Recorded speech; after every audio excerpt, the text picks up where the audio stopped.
Hello friends, എല്ലാ football പ്രേമികൾക്കും CK ടോക്സിന്റെ മറ്റൊരു football ടോക്കിലേക്ക് ഒരിക്കൽ കൂടി സ്വാഗതം. ഇന്നത്തെ ഈ ഒരു വീഡിയോയിൽ നമ്മൾ പ്രധാനമായും ചർച്ച ചെയ്യാൻ പോകുന്നത് ലൂണയുടെ പകരക്കാരനെ കുറിച്ചും കൂടാതെ ബ്ലാസ്റ്റേഴ്സിനെ കുറിച്ചുള്ള ചില അപ്ഡേറ്റുകളും കുറച്ച് ISL വാർത്തകളുമാണ്. അപ്പോൾ കൂടുതൽ വാർത്തയിലേക്ക് കടക്കുന്നതിന് മുമ്പായി നിങ്ങൾ ഇതുവരെ ഈ ചാനൽ സബ്സ്ക്രൈബ് ചെയ്തിട്ടില്ല എങ്കിൽ ഇതുപോലുള്ള കൂടുതൽ ബ്ലാസ്റ്റേഴ്സ് ISL അപ്ഡേറ്റുകൾക്ക് വേണ്ടി ഈ ചാനൽ ഒന്ന് സബ്സ്ക്രൈബ് ചെയ്തു വെക്കാൻ ശ്രമിക്കുക.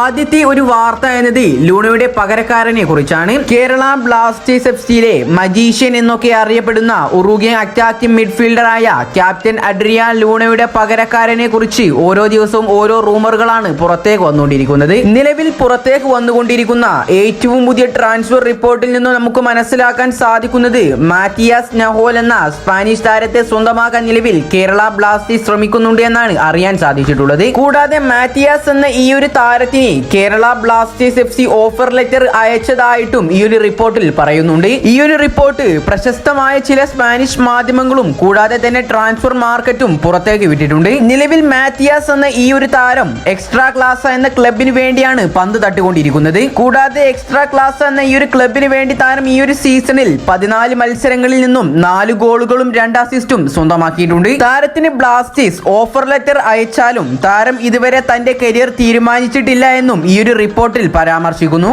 അറ്റാക്കിംഗ് മിഡ്ഫീൽഡ് റോളിൽ മികച്ച പ്രകടനം തന്നെ കാഴ്ചവെക്കാൻ കൽപ്പുള്ള ഈ ഒരു താരത്തിന്റെ മാർക്കറ്റ് വാല്യൂ കണക്കാക്കിയിട്ടുള്ളത് 7.2 കോടിയോളം രൂപയാണ്.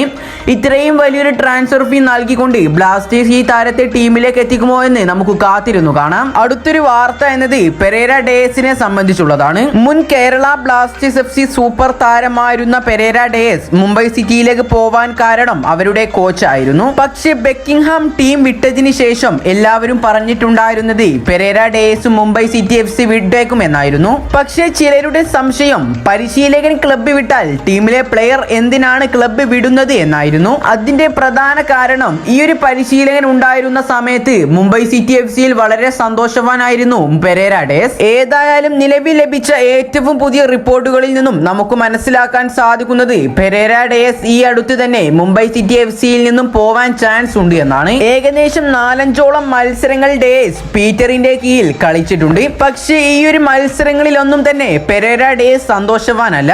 ഈ ഒരു സാഹചര്യത്തിൽ dais Mumbai city FC club വിടാൻ ചാൻസ് ഉണ്ട് എന്നാണ് റിപ്പോർട്ടുകളിൽ നിന്നും മനസ്സിലാക്കാൻ സാധിക്കുന്നത്. ഡേയസ് ക്ലബ്ബ് വിടാനുള്ള സാധ്യത വളരെ കൂടുതലാണെന്നും ഈ ഒരു റിപ്പോർട്ടിൽ പരാമർശിക്കുന്നുണ്ട്. പക്ഷേ ഇതൊരു കൺഫേം ന്യൂസ് ഒന്നുമല്ല. കാരണം കുറച്ച് മാധ്യമങ്ങൾ മാത്രമാണ് ഈ ഒരു റിപ്പോർട്ട് പുറത്തേക്ക് വിട്ടിട്ടുള്ളത്. അതുകൊണ്ട് തന്നെ ഈ ഒരു സാഹചര്യത്തിൽ ഇത് നമുക്ക് അത്രയധികം കണ്ണടിച്ചൊന്നും വിശ്വസിക്കാൻ പറ്റുന്നതല്ല. ഏതായാലും വരും ദിവസങ്ങളിൽ ഇതിനെക്കുറിച്ചും കൂടാതെ തന്നെ ലൂണയുടെ റീപ്ലേസ്മെന്റിന്റെ കാര്യത്തിലും കൂടുതൽ വിവരങ്ങൾ പുറത്തേക്ക് വരുമെന്നാണ് കരുതപ്പെടുന്നത്. അപ്പോൾ ഈ ഒരു വീഡിയോ ഇവിടെ വെച്ച് അവസാനിപ്പിക്കുന്നു. ഇതുപോലുള്ള കൂടുതൽ ബ്ലാസ്റ്റേഴ്സ് ISL അപ്ഡേറ്റുകൾക്ക് വേണ്ടി ഈ ചാനൽ ഒന്ന് സബ്സ്ക്രൈബ് ചെയ്ത് സപ്പോർട്ട് ചെയ്യാൻ മറക്കാതിരിക്കുക.